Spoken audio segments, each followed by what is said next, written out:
Hi everyone, my name is Innadiated, and this is Dynamite Dunes. Let's go!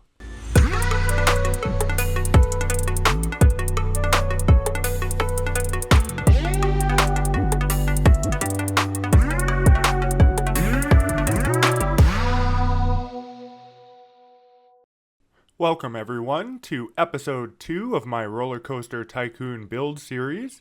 Of course, this is going to be Dynamite Dunes, which is honestly, I've always found to be kind of a difficult level for the second level, not in terms of the actual goal, but just in terms of building a nice park. It's got those huge hills right in the center, which disrupts any interesting path configurations you could do. You end up having to go underground and you get limited access to the western side of the park. Also, with the desert theme, there really isn't a whole lot you can do in the nature side of theming. So relying on the theme packs is extremely important in this scenario, which I do use all 3 theme packs. Now, this is of course the remastered version of this episode. This is not the original episode.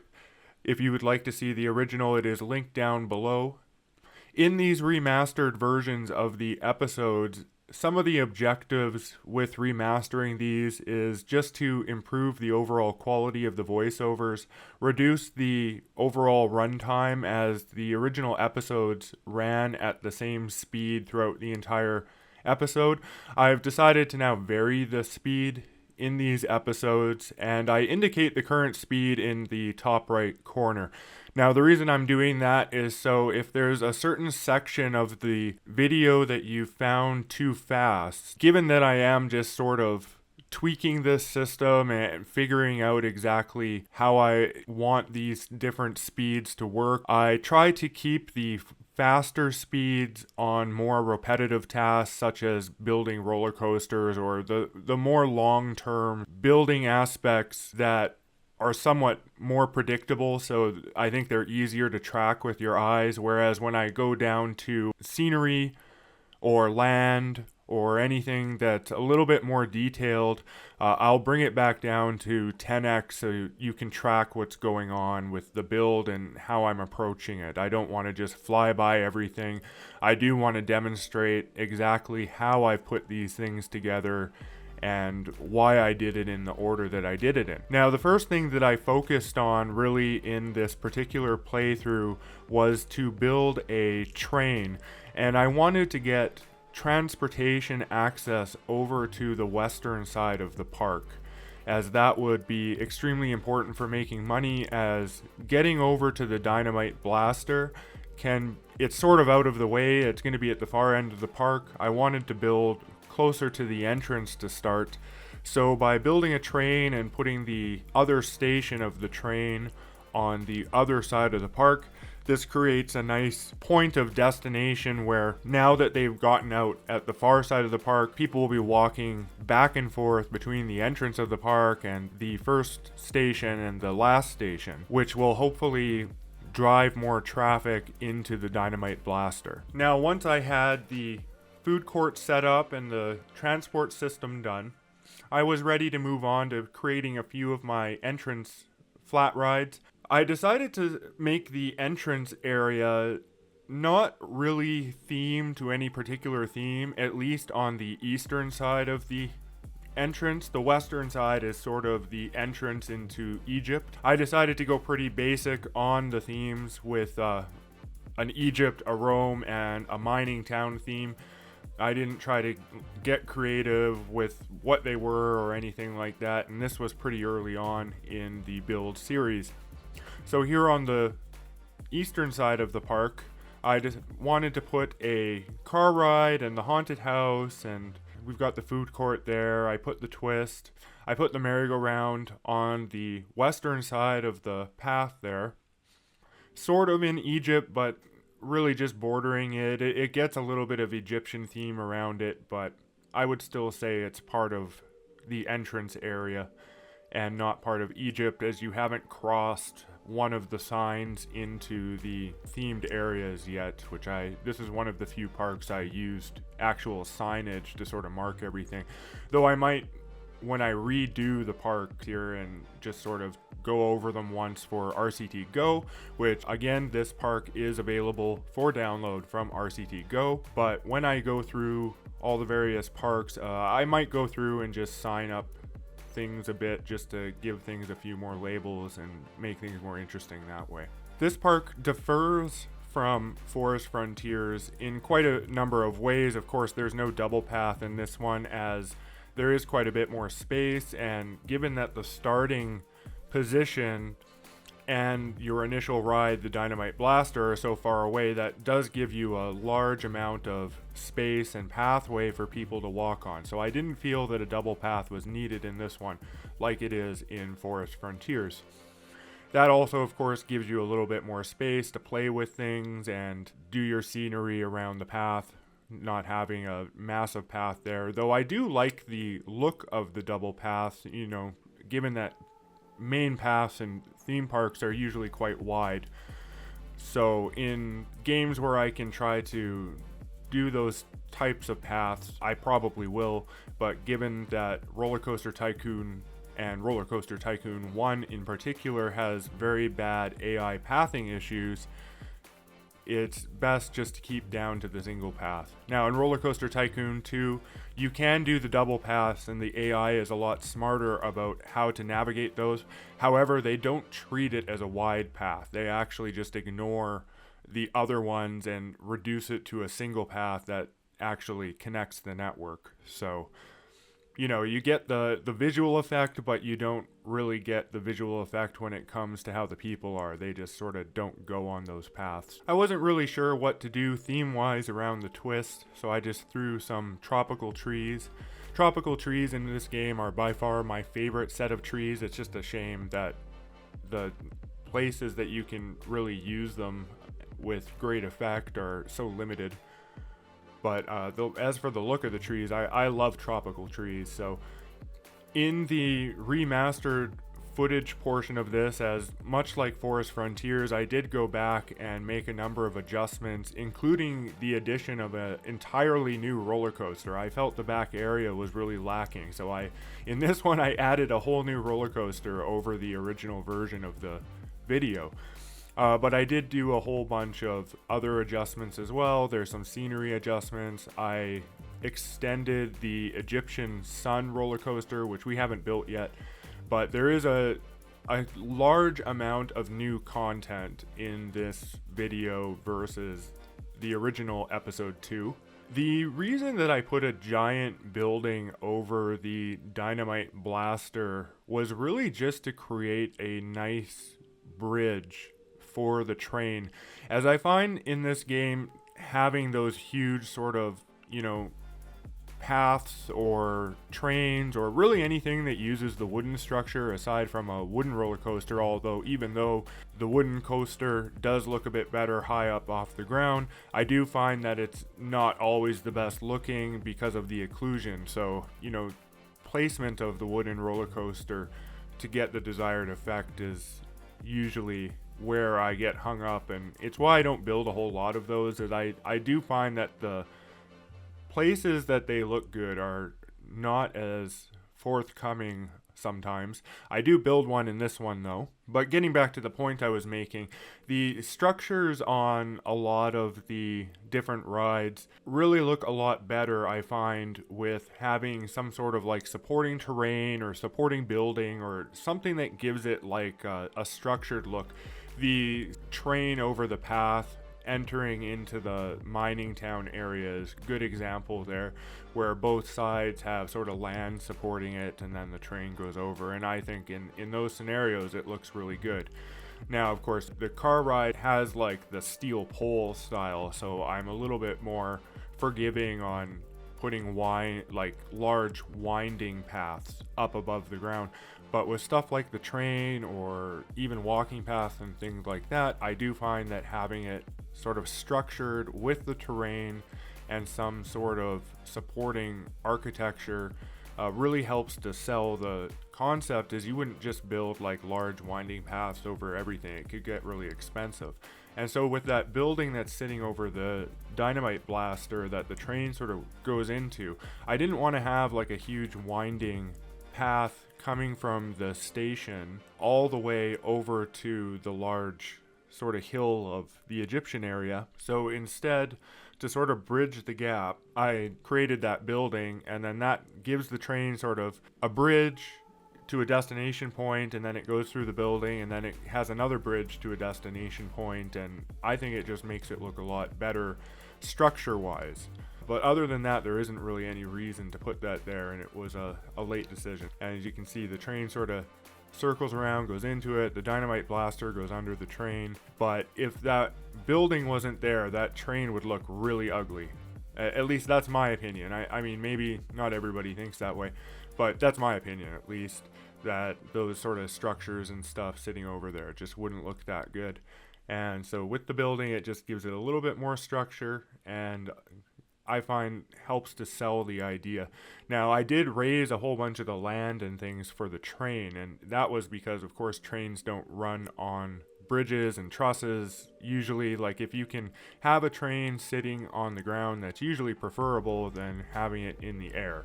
So I tried to make the train feel like it was part of the landscape, and coming around the dynamite blaster there, I really felt that not having it up in the air made the most amount of sense, especially given it was coming out of a tunnel. Like, why would you tunnel out into the air, right? Unless you were going over something and trying to make a direct connection. Why would you put the tunnel there? Just put it somewhere else where it would make sense. So that's sort of the logic behind that. Money was definitely more of an issue in this build than it has been in past builds, at least at first. Once you get a few rides up and running, it's not so bad in this one. But until you sort of get the park off the ground, unless you want to take a whole bunch of loans, which I didn't really want to do, it can be quite tight.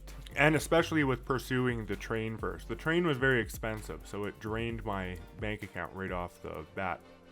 One strategy that I utilize in roller coaster design is using a whole bunch of helixes stacked on top of each other at either the entrance or the exit, or sometimes both. It allows you to sort of like wind up and wind down your coaster and manage the speed. So if you overshoot your velocity, right, and you go into your roller coaster and you do all your inversions and the velocity is really fast, then you could just add some like helix ups before you enter into the main coaster area to sort of bring the speed down just a bit and get it to the point that you want. So it's better to overshoot and then bring it down than it is to try to do it perfectly and potentially run out of momentum for things that you want to do later on in the coaster. And then once you have like sort of your main setup good and ready to go, and you have all of sort of the set pieces that you actually wanted on your coaster,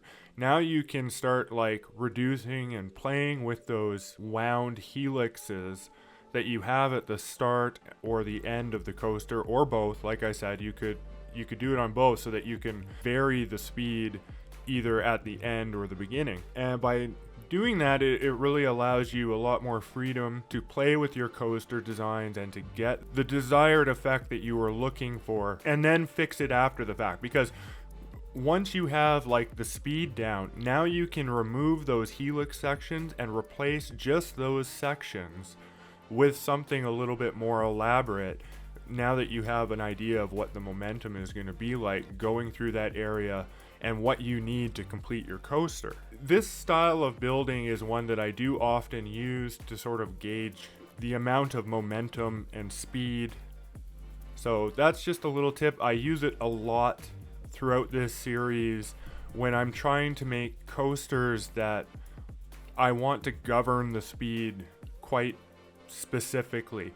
Recently I did Mothball Mountain, which was sort of another example of that, I guess you could say. Though in Mothball Mountain, I actually put the helixes in the middle because I wanted inversions at the beginning and inversions at the end. So the speed modification helixes are actually in the center of the coaster, which I will probably replace those with something else when I get back to Mothball Mountain. Now I'm building the Egyptian Sun, which was the first Corkscrew coaster I had built in a very, very long time.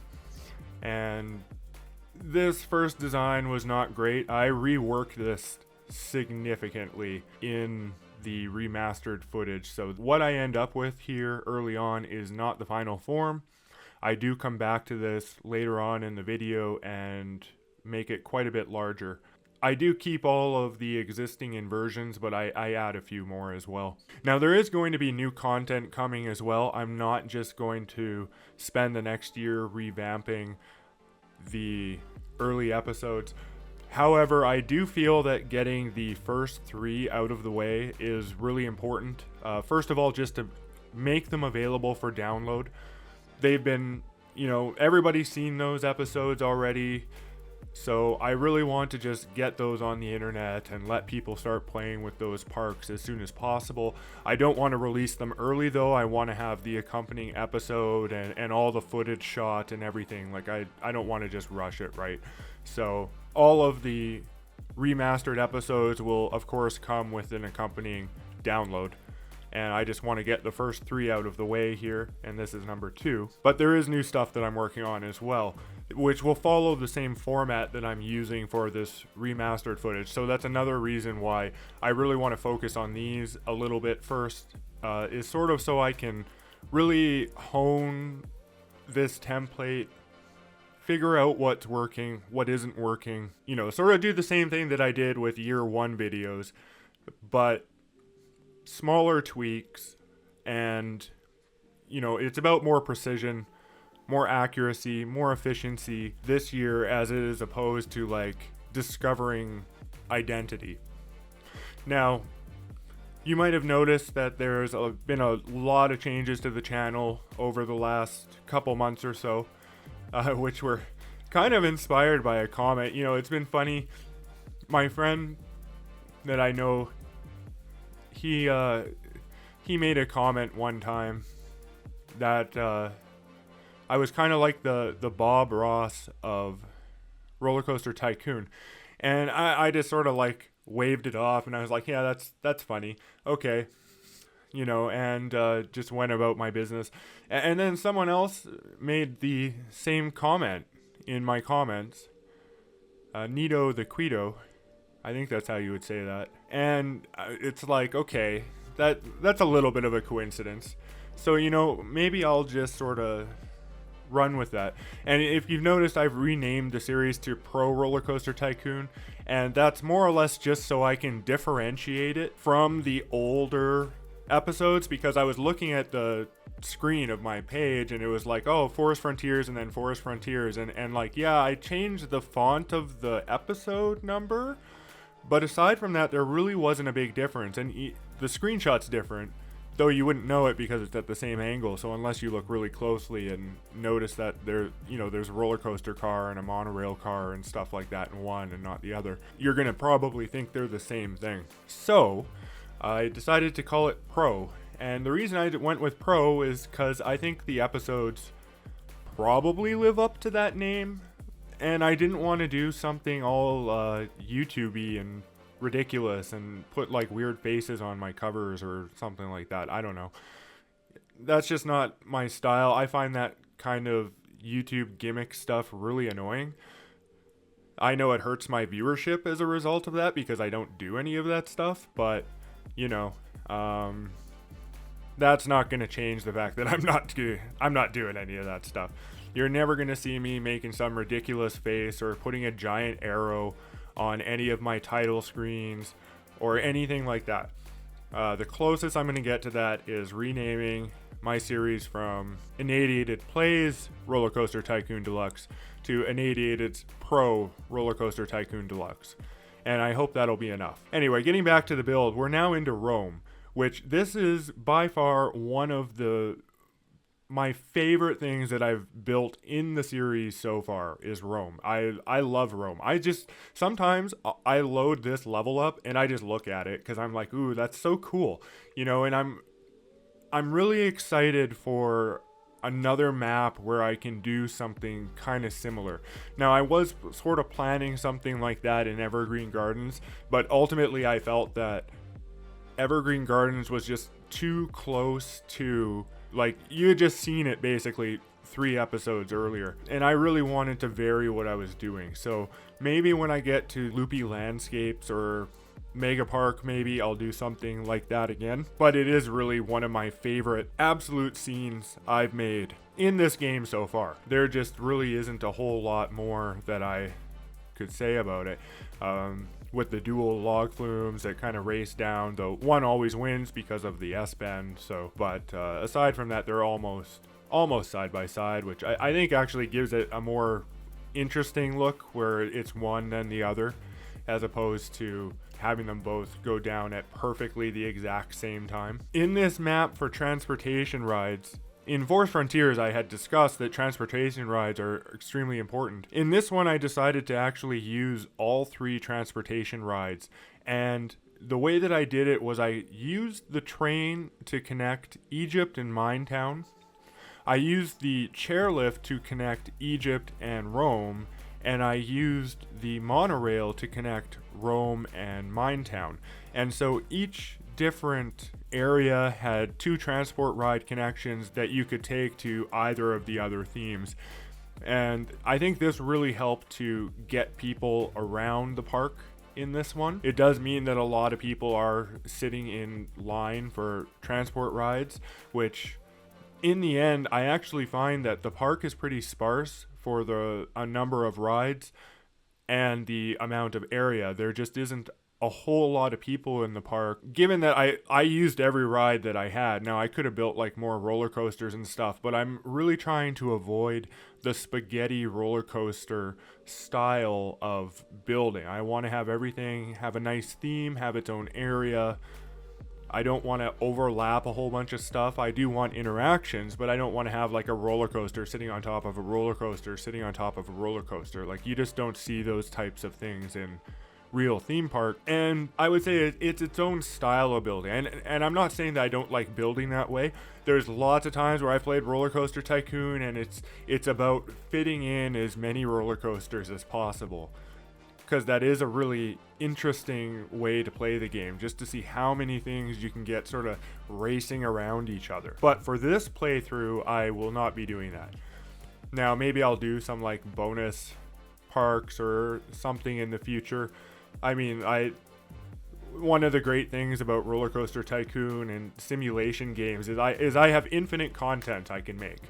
So I don't feel any pressure on types of content I could make. I have about 100 ideas that I would like to realize in terms of videos and things like that I haven't done before, that like I don't know if I have enough time to do all of the ideas that I have. So I'm just going to keep, plucking away at it and releasing new stuff. And I really do hope that, the stuff that I release surprises you. Like, that's sort of one of my objectives, is to when everyone expects me to zig, I want to zag. That's what I want to do, right? And so I hope that the content that I've been putting out hasn't just been the same thing that you've been expecting. Like, I would like to throw things in that are different and unexpected. But of course, there is the disadvantage that I don't want to hint that these things exist. So it's sort of like, I don't know how many people end up actually watching, because like, I don't know if the stats for my videos are really very useful, given that jumping around in my videos is probably pretty frequent, given it's a time lapse, and you might want to see how this or that was built a little bit closer or slowed down or something like that. So I don't really anticipate that a lot of people are just watching my episodes all the way through. I sort of expect them to either be jumping around or pausing it or doing all sorts of things just to see what's going on. Or maybe you are actually listening to my voiceover, which, oh boy. But I really do hope that there's some surprises in there sometimes. Now we're getting to the monorail station. So this is the third transport ride. And I think in this one, the train is my favorite. I really like what I did with the train in this. I think it was a really, like, the path layout was perfect. Doing it early was really essential. If I had done it too late, I don't know if I would have been able to get it looking as in place as it does.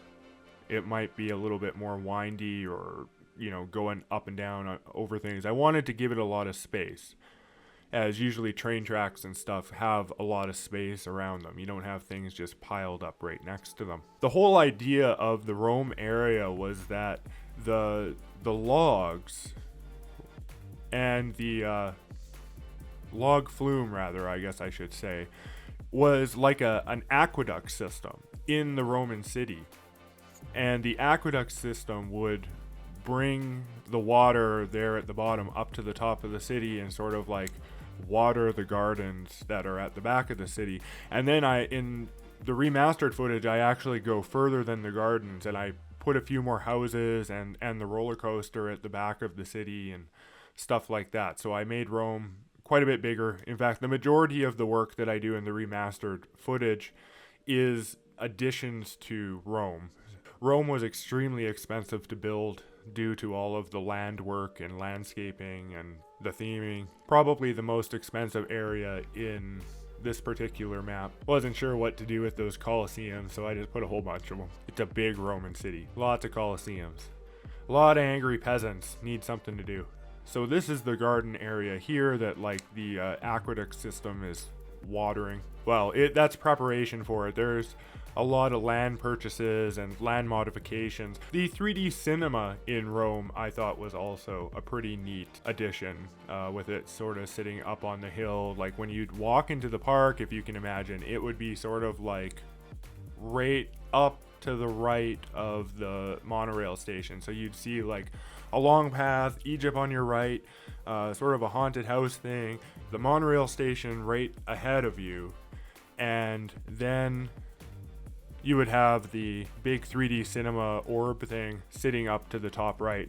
Out of all of the different themed areas, I find the Egyptian theme the hardest to use in this particular scenario. Just with the placement of everything. I mean, I could have probably put Egypt where Rome is, but because of the ideas that I had for Rome, I really felt that that was the best place for it, and that I wouldn't be able to do that idea really anywhere else on the map.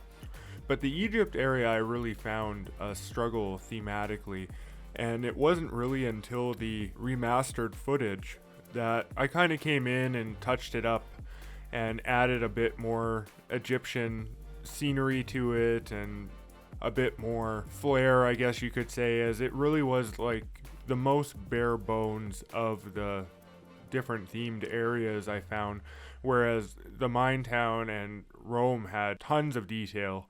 Most of the detail went into Rome and the Mine Town. Here I'm doing the go-karts. I thought it'd be kind of neat if it sort of stretched down and went under and into the city. I wanted to have a nice vertical wall around the city. I wanted it to sort of be up and above the land below. So leaving the area there to the eastern part of the park was sort of desirable, though I did find coming back into it that it was a little bit too bare, and so adding a bit more trees and things, even though it is a desert and I don't find that the extensive amount of trees that I added in the remastered footage really fits with the original kind of feel that I thought I was going to go for. But ultimately I think that just throwing more trees and scenery in helped overall, even if it doesn't make a ton of sense given the lack of water. Though I did add more water too to try to counter for that fact. So I added a couple more ponds, maybe it was just one more pond, but I did decorate some of the other ponds a bit more too. I'm now constructing the first monorail station, and the monorail that went off of it, I decided to just use a tunnel in the same fashion that I did with the train and kind of follow its trajectory. but then branching off and circling back into Rome. I wanted to add lots of different curves and things to the monorail track, so I didn't make it perfectly straight and even. I wanted it to be a little bit off balance, a little bit curvy, as if it was having to wind around the trees I would later add. The area that I added the new pond is actually up on the hill there, kind of near where the monorail and the train pass, and in between the two I figured it was a nice little ditch that could easily be filled with water, so I threw some in there. I love the tropical trees in this game. They're just so beautiful. I just find them that way. I mean, like, I like all the trees. Don't get me wrong. I think all the artwork in this game is just great, but there's something about the tropical trees and the color scheme that they use that I really enjoy. But yeah, all the artwork in this game is absolutely gorgeous. It really is such a timeless style that the artist was able to use. I forget his name now. It's not coming to me. But just the way that he uses the different gradients and the colors and the color palettes chosen really are perfect. And I find that the artwork just lasts through time. You can look at any park and screenshot of this game and it still has the exact same charm that it had in 1999. Because it wasn't amazingly graphically advanced back in 1999 either. It was already quite dated. So that fact hasn't really been lost over time. It's kind of why I find Parkitect hard to get into, though I do have some Parkitect content coming.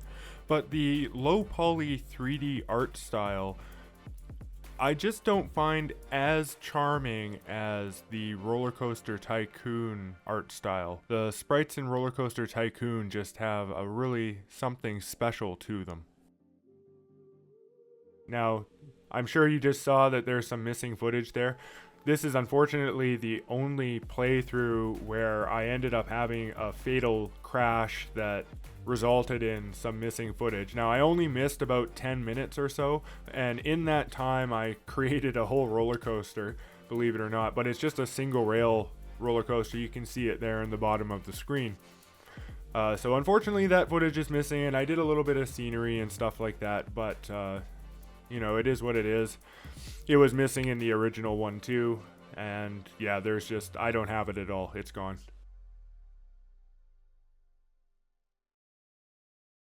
Now I'm starting on the garden area. Thought it'd be neat if there was like a little pond. I didn't want to put a whole bunch of rides back here. I just wanted it to be mostly scenery.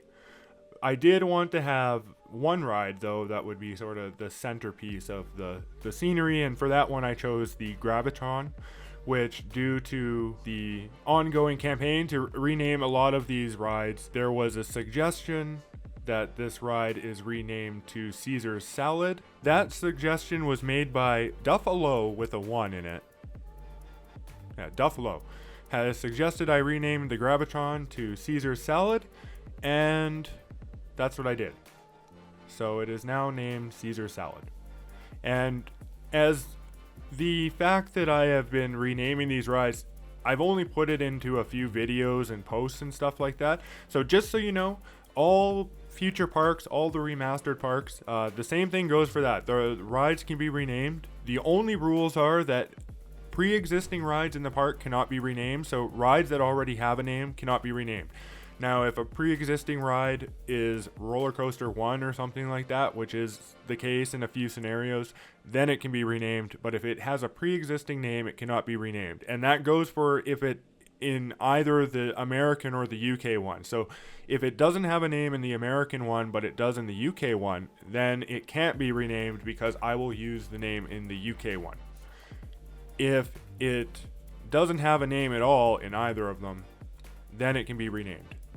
And the only other thing that can't be renamed is if I use blueprint rides or pre-made rides, as those usually have a name unless it's one of the user ones, but I'm not going to be using the user ones. If I do use a pre-made ride, it will be one of the pre-made configurations that are in the original game.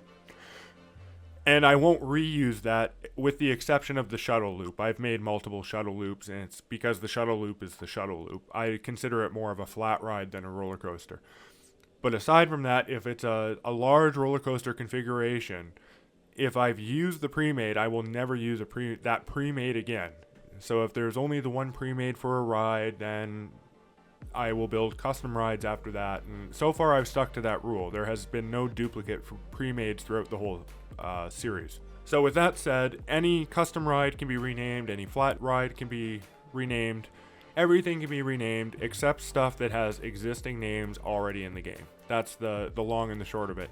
So in this particular map, the Dynamite Blaster was off limits, but everything else could be renamed because I used no pre-mades in this design, and the Dynamite Blaster is the only pre-existing ride. Nothing else exists. So for Leafy Lake, nothing exists in the park, and I used no pre-mades. So everything can be renamed. So if you want to throw a name for rides that you've seen in Leafy Lake, which I will link below in this video, and I'll throw a card up, I'm sure, in the post editing process here.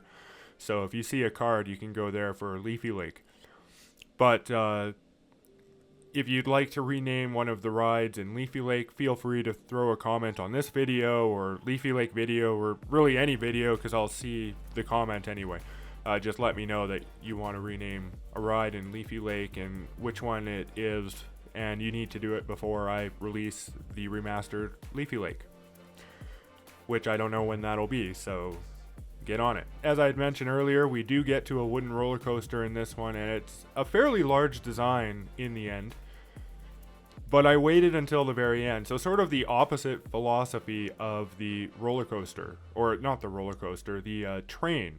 Whereas I wanted to build the train first to allow to give it lots of space to look like a train, I wanted to build the wooden roller coaster last, so that I would have everything sort of in place, so that as I wound it around things, I would make sure that I'm not occluding interesting scenery or anything like that. So it's sort of like the same objective, but the placement of when I would do it in the build is different.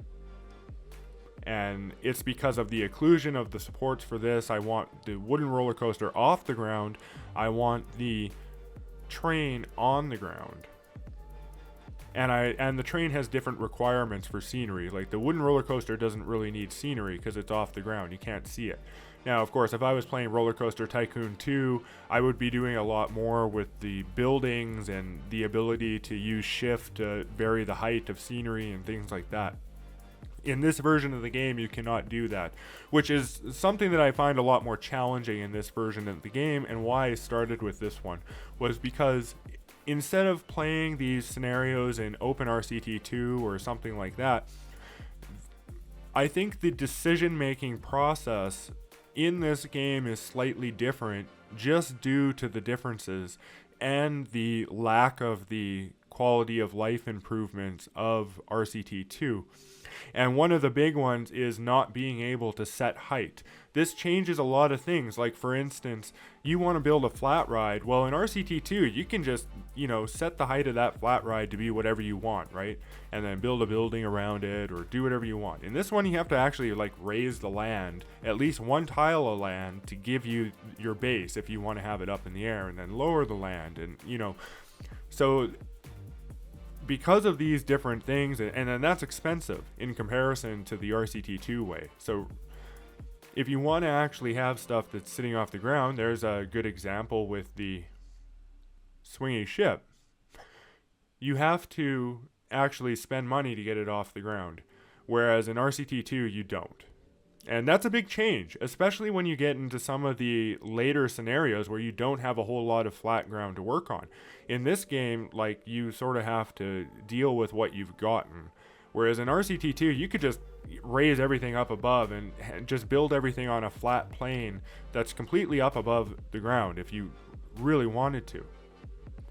It probably wouldn't look very good, but you could do it to pass the scenario or whatever. So I do find that the challenge in this one is a lot more. Now, that does mean that a few of the different parks aren't going to get scenery, such as Big Pier, because there's nothing you can do in that for scenery in the original game. It's literally, you don't have the rights to build on anything because you need the ground and you can't use the ground. So automatically scenery is off limits in Big Pier.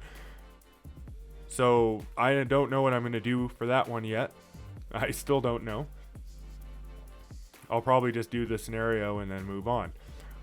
But it is a demonstration of the differences in tactics, I guess you could say. There's other stuff you can do in OpenRCT2 you just can't do in this game.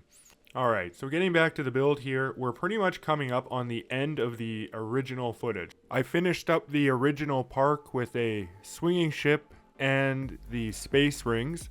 The space rings was kind of a last minute decision here, as I needed something to go in the blank area there, and I just couldn't really find anything else that seemed to fit, so I figured the space rings would be fine.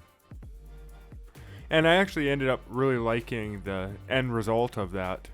I thought it was a fitting sort of backdrop for the monorail to go around, and you know, the roller coaster kind of does a little sweep after it dropped there. Now just changing the colors and doing some final touch-ups. So I finally gotten into the remastered footage here, and as you can see, we're building the expanded Egyptian sun. I actually really like the final design of this. It took me a while to find something to do with that built-up momentum that was being harnessed in that large Helix wind-up. But once I found something to do with it that didn't send the G-forces off in crazy directions, I actually really liked the end result, and I was able to get an additional half loop, two half loops and two corkscrews in there. Well, half corkscrews. I didn't keep this sort of scorpion tail thing. It was too high on the G-forces. It did take me quite a while. The reason I'm running this at 40x is because it took me an hour and a half to figure out what I wanted to do with this particular coaster. I just tried different things until I found something I was really happy with. So we're running at 40x here, and as you can see, we're still going. So you can just imagine. But that's also another reason why I want to vary the time in these videos, and please let me know if things are too fast and stuff like that. All feedback is welcome, as I really do want to make these videos as good as potentially possible for what they aim to be. You know, I'm not gonna do stupid YouTube-y gimmicky stuff that's designed to keep retention and all that. You know, you don't want to watch my video, that's fine. But I'm not gonna do stupid editing tricks to try to keep you there. You know, either you're watching for the video or you're not. It's my opinion. Which is also why I keep all the reveal and everything for the end. I don't put anything at the beginning. You know, that's for the people that want to watch the video, right? That's the way I look at it. Yeah, I did a lot with Egypt too. Not nearly as much as I'm going to be doing with Rome here, but I did do Egypt first, as you know, like I've had just over a year to think about that Egyptian sun design, and I didn't like it from the beginning. In fact, Dynamite Dunes is probably, out of the original episodes, one of my least favorite. Just due to the editing. I was actually sick with a cold when I recorded that, which I probably wouldn't do now that I've gotten more into trying to make better voiceovers and stuff. But at the time I didn't care. I was just trying to demonstrate the parks and understand how video editing worked.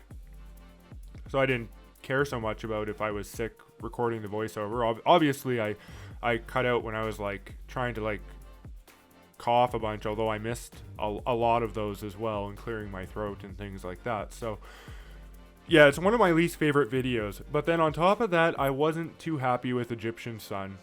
It was okay, but it wasn't really my favorite coaster. And I always felt that the back of the park and to the eastern side was just a little bit too sparse. Plus it didn't have the surrounding fences and things like that, but there was so much space back here that I didn't make use of that I should have made use of. But again, it was one of the first videos, and I felt, looking at what I had built already, like it was enough to make a video with, right? I didn't think that I really needed to keep going. I didn't even know if anyone was going to watch these stuff. My Forest Frontiers video probably had like 2 or 3 views at the time. So that's what I did with this. Now here is the additional coaster that I built. I decided to go with a junior coaster as it was one of the only types that was still remaining. Now I could have gone with the steel coaster, but I felt it was just a little too close to the Corkscrew, and I hadn't built a junior yet, which is really strange given that usually the junior coaster is my first go-to coaster for any coaster I build in a park, given it's so cheap and it's so flexible. You can pretty much put them anywhere with a custom design. They're really easy to build. You can put them everywhere, and you can pretty much have them do anything too. Like the G's on them are very flexible, so as long as you're banking your turns and things like that, like you can have them do some pretty crazy things and people still ride them. So getting them into areas is really easy to do, and usually they're one of the first coasters I build so that you can start bringing in the money, because they're cheap to build and you can charge a lot for them at first. But in this one I didn't build one first. In fact, I think it was because I went after the train first, and then I wanted to get something more interesting on that hill. It's probably just due to the fact there isn't a lot of placement around the entrance area for the junior coaster. But it is interesting because if you look at pretty much any other park that I've done, the junior coaster was the first one I did. I did it first in Leafy Lake. I did it first in Evergreen Gardens. I did it first in... Did I do it first in Bumbley Beach? Yeah, I did. I did it first in Bumbley Beach, and so on and so on.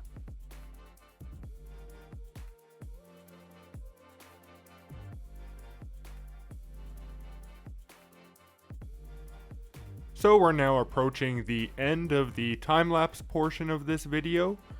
Shortly, I will see you on the other side.